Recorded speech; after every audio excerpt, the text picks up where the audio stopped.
16 মাস পর আবার মুখোমুখি হলেন ভারতের প্রধানমন্ত্রী নরেন্দ্র মোদী এবং মার্কিন প্রেসিডেন্ট ডোনাল্ড ট্রাম্প। ফ্রান্সে অনুষ্ঠিত G7 সম্মেলনের ফাঁকে এই সাক্ষাৎকে ঘিরে এখন শুরু হয়েছে জোর আলোচনা। কারণ গত 16 মাস ধরে ভারত আমেরিকা সম্পর্কের মধ্যে একাধিক ওঠানামা দেখা গেছে। ফলে স্বাভাবিকভাবেই প্রশ্ন উঠছে যে এই সাক্ষাতের পর দুই দেশের সম্পর্ক কি নতুন করে উন্নতির পথে এগোবে নাকি আরও ডিস্টেন্স বাড়বে। G7 সম্মেলনে বিশ্বের বিভিন্ন দেশের রাষ্ট্রপ্রধানরা একসঙ্গে উপস্থিত ছিলেন। সেখানে একটি আনুষ্ঠানিক ফটো অপরচুনিটিরও আয়োজন করা হয়, যেখানে সব নেতাই একে অপরের সঙ্গে সৌজন্য বিনিময় করেন, করমর্দন করেন এবং ক্যামেরার সামনে ছবি তোলেন। অন্যান্য নেতাদের সঙ্গে দেখা হওয়ার সময় নরেন্দ্র মোদীকে স্বাভাবিকভাবেই হাসি মুখে কথা বলতে, এমনকি অনেক ক্ষেত্রে আলিঙ্গন করতেও দেখা যায়। কিন্তু ডোনাল্ড ট্রাম্পের সঙ্গে সাক্ষাতের মুহূর্তটা অনেকেরই নজর কেড়েছে, কারণ সেখানে শুধুমাত্র একটি ফর্মাল হ্যান্ডশেক দেখা যায়। মোদীজির পরিচিত রাজনৈতিক স্টাইল অর্থাৎ ওয়ার্ম হাগ বা ঘনিষ্ঠতার প্রকাশ এবার দেখা যায়নি।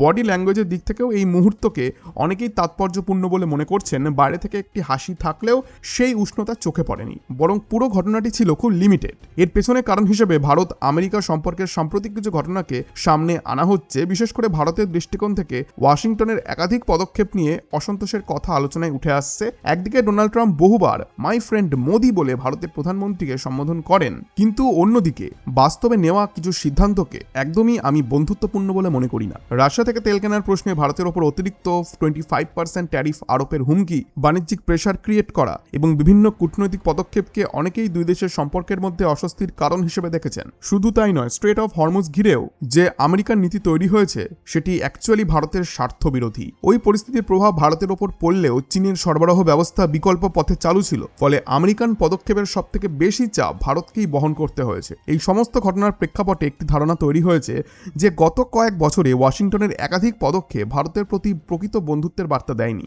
আর সেই কারণেই G7 সম্মেলনে মোদি ট্রাম্প সাক্ষাৎকে শুধুমাত্র কূটনৈতিক সৌজন্য হিসেবেই দেখা উচিত, এর থেকে বেশি কিছু নয়। সোজা কথায় ফটো সেশন হয়েছে, হ্যান্ডশেক হয়েছে, কিন্তু সেই পুরনো কেমিস্ট্রি বা ঘনিষ্ঠতার ছবি এবার দেখা যায়নি। আর সেই কারণেই সবথেকে বড় প্রশ্ন যে ভারত ও আমেরিকার সম্পর্ক কি আবার আগের জায়গায় ফিরবে নাকি ডিস্টেন্স এবার আরো বাড়বে। এই সাক্ষাতের পরেও বড় কোনো পরিবর্তন ইঙ্গিত আপাতত দেখা যাচ্ছে না, বরং এই করমর্দনের মধ্যে দিয়েই যেন ওয়াশিংটনকে একটি বার্তা দেওয়ার চেষ্টা করা হয়েছে যে বর্তমান পরিস্থিতিতে ভারত সন্তুষ্ট নয়। আন্তর্জাতিক কূটনীতিতে অনেক সময় সরাসরি কিছু না বলেও অনেক কিছু বুঝিয়ে দেওয়া হয়।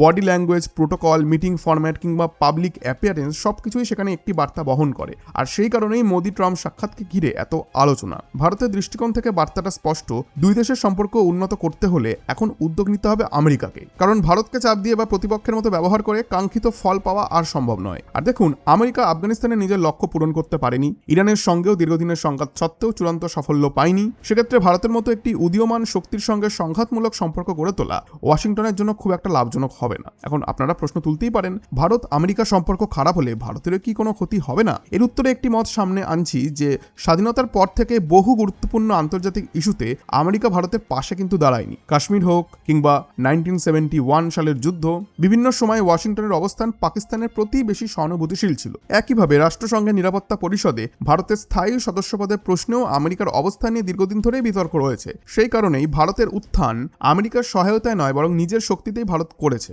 আজ বিশ্বের সবথেকে প্রভাবশালী অর্থনৈতিক ও কূটনৈতিক মঞ্চগুলির মধ্যে G7 অন্যতম। যদিও ভারত G7 এর সদস্য নয়, তবুও বারবার বিশেষ আমন্ত্রিত দেশ হিসেবে সেখানে উপস্থিত থাকে। এটাকেই ভারতের ক্রমবর্ধমান আন্তর্জাতিক গুরুত্বের প্রতীক হিসেবে দেখা হচ্ছে। ইন্টারেস্টিং ফ্যাক্ট হলো, আজ বিশ্বের এমন আন্তর্জাতিক ফোরাম খুব কমই রয়েছে যেখানে ভারতের উপস্থিতি নেই। বিভিন্ন আঞ্চলিক এবং বৈশ্বিক সংগঠনে ভারত এখন গুরুত্বপূর্ণ ভূমিকা পালন করছে এবং বহু ক্ষেত্রেই স্পেশাল ইনভাইটেশন পাচ্ছে।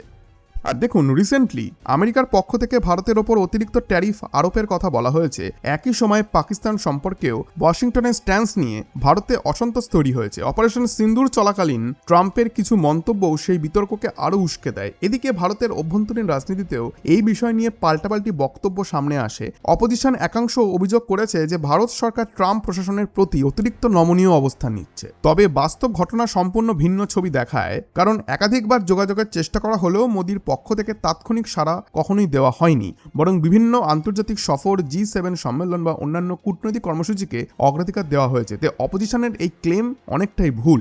যদি ভারত সত্যিই আমেরিকার প্রতি সম্পূর্ণ নির্ভরশীল বা বাধ্যগত অবস্থানে থাকতো, তাহলে সাম্প্রতিক সময় কূটনৈতিক আচরণে তারা এতটা কনফিডেন্ট দেখাতো না। আর বাস্তবেও ভারত নিজের অবস্থান স্পষ্টভাবে তুলে ধরেছে। কোনো দেশ অন্য কোনো রাষ্ট্রপ্রধানকে কতটা গুরুত্ব দিচ্ছে তা অনেক সময় প্রকাশ পায় তাকে কিভাবে স্বাগত জানানো হচ্ছে, কে তাকে রিসিভ করছে, কতটা রেড কার্পেট ওয়েলকাম দেওয়া হচ্ছে এবং সরকারি পর্যায়ে তার জন্য কি ধরনের আয়োজন করা হচ্ছে এসবের মাধ্যমে। কূটনৈতিক ভাষায় এগুলি কোনো ছোট বিষয় নয়, বরং অনেক ক্ষেত্রেই এগুলি হয়ে ওঠে প্রকৃত বার্তা। আর সেই কারণেই সাম্প্রতিক ভারত আমেরিকা সম্পর্কের প্রতিটি সংকেত এখন আন্তর্জাতিক মহলের নজরে কেড়েছে। এই পুরো ঘটনাকে আরো ভালোভাবে বুঝতে তার বডি ল্যাঙ্গুয়েজও দেখুন। উদাহরণ হিসেবে ইউএইর আমির শাহীর শাসক পরিবারের সদস্যদের সঙ্গে মোদির সাক্ষাৎ কিংবা রাশিয়ার প্রেসিডেন্ট ভ্লাদিমির পুতিনের সঙ্গে মোদির যখন মিটিংস হয়েছিল তখন তার বডি ল্যাঙ্গুয়েজ কেমন ছিল। সেই সব ক্ষেত্রে পাবলিক স্টেজে উষ্ণতা, ব্যক্তিগত ঘনিষ্ঠতা এবং বিশেষ গুরুত্বের ছবি স্পষ্টভাবে দেখা গেছে। শুধু মিটিংস নয়, স্বাগত জানানোর ধরন, প্রোটোকল এবং সামগ্রিক আয়োজনেও সেই বার্তা ফুটে ওঠে। অন্যদিকে আমেরিকান পররাষ্ট্রমন্ত্রী মার্কো রুবিওর সাম্প্রতিক ভারত সফর নিয়ে আলোচনা কম হয়নি। এই সফরের সময় তাকে যে ধরনের সরকারি অভ্যর্থনা দেওয়া হয়েছে সেটি নিয়েও কিন্তু নানা প্রশ্ন উঠেছে। কারণ তাকে কে এয়ারপোর্টে রিসিভ করতে যাচ্ছেন, কোন স্তরের প্রতিনিধি তাকে স্বাগত জানাচ্ছেন, কতটা গুরুত্ব দেওয়া হয়েছে, এই সব কিছুকে ক্যালকুলেট করে দেখা হয়। এই ডিপ্লোম্যাসি অনেক সময় এই নীরব সংকেতগুলি সব থেকে শক্তিশালী ভাষায় কথা বলে একই যুক্তিতে। আর আমি জিনিসটাকে ক্লোজভাবে দেখেছি যে যেসব দেশের সঙ্গে ভারতের সম্পর্ক ঘনিষ্ঠ তাদের প্রতি সেই আন্তরিকতা প্রকাশ্য আচরণেও প্রতিফলিত হয়। আবার কোনো বিষয়ে অস্বস্তি বা অসন্তোষ থাকলে সেটা বিভিন্ন চালচলনের মাধ্যমে বা ইঙ্গিতের মাধ্যমে বুঝিয়ে দেওয়া হয়। এই কারণেই G7 সম্মেলনে মোদি ও ট্রাম্পের সাক্ষাৎকে শুধুমাত্র একটি পলিটিক্যাল করমর্দন হিসেবে আমি একদমই দেখছি না, কারণ আমার মতে এর মধ্যেই একটি রাজনৈতিক ও কূটনৈতিক বার্তাও লুকিয়ে ছিল। আর সেই বার্তাটি এখন অনেকের কাছেই স্পষ্ট যে ভারতের দৃষ্টিকোণ থেকে আমেরিকার সাম্প্রতিক কিছু পদক্ষেপ স্বস্তিদায়ক নয়। আর সেই কারণেই প্রকাশ্যে কোনো সংঘাত তৈরি না করেও অসন্তোষের একটি ইঙ্গিত দেখা গেছে। আরেকটি গুরুত্বপূর্ণ বিষয় আলোচনায় উঠছে যে ভারতের অবস্থান এখন এমন একটি পর্যায়ে পৌঁছেছে যেখানে দেশটি আন্তর্জাতিক মঞ্চে নিজের শক্তিতে দাঁড়িয়ে আছে। ভারতের বর্তমান কূটনৈতিক ও অর্থনৈতিক গুরুত্ব কোনো একক দেশের সমর্থনের উপর নির্ভর করে তৈরি হয়নি, বরং দীর্ঘ সময় ধরে নিজেদের সক্ষমতা, বিশাল বাজার, কৌশলগত অবস্থান এবং আন্তর্জাতিক প্রভাব বৃদ্ধির মাধ্যমে ভারতের এই অবস্থানে পৌঁছেছে। দ্য রিয়াল কোশ্চেন ইজ, আগামী দিনে ওয়াশিংটন কি দিল্লির সঙ্গে সম্পর্ক আরও মজবুত করার পথে হাঁটবে, নাকি দুই দেশের মধ্যে দূরত্ব আরও বাড়বে? এই আলোচনায় আরেকটি রাজনৈতিক দিকও সামনে আসছে। আমেরিকার ইন্টারনাল রাজনীতিতে ভারতীয় বংশোদ্ভূত ভোটার এবং হিন্দু সম্প্রদায়ের প্রভাব আগের তুলনায় অনেক বেশি এখন। অতীতে নির্বাচনী প্রচারে Donald Trump I love Hindu এবং আই লাভ ইন্ডিয়া ধরনের স্লোগানও ব্যবহার করেছিলেন। সেই কারণে ভবিষ্যতের রাজনৈতিক সমীকরণেও ভারত এবং ভারতীয় বংশোদ্ভূত ভোটারদের গুরুত্ব উপেক্ষা করা সহজ হবে না। সব মিলিয়ে G7 সম্মেলনের এই সংক্ষিপ্ত সাক্ষাৎ হয়তো মাত্র কয়েক সেকেন্ডের ছিল, কিন্তু সেই কয়েক সেকেন্ডের বডি ল্যাঙ্গুয়েজ, প্রোটোকল এবং পাবলিক অপটিক্স এখন আন্তর্জাতিক কূটনীতির অন্যতম আলোচিত বিষয় হয়ে উঠেছে। At the end of the day, আগামী দিনে ভারত আমেরিকার সম্পর্ক কোন দিকে যায় সেটাই এখন দেখার।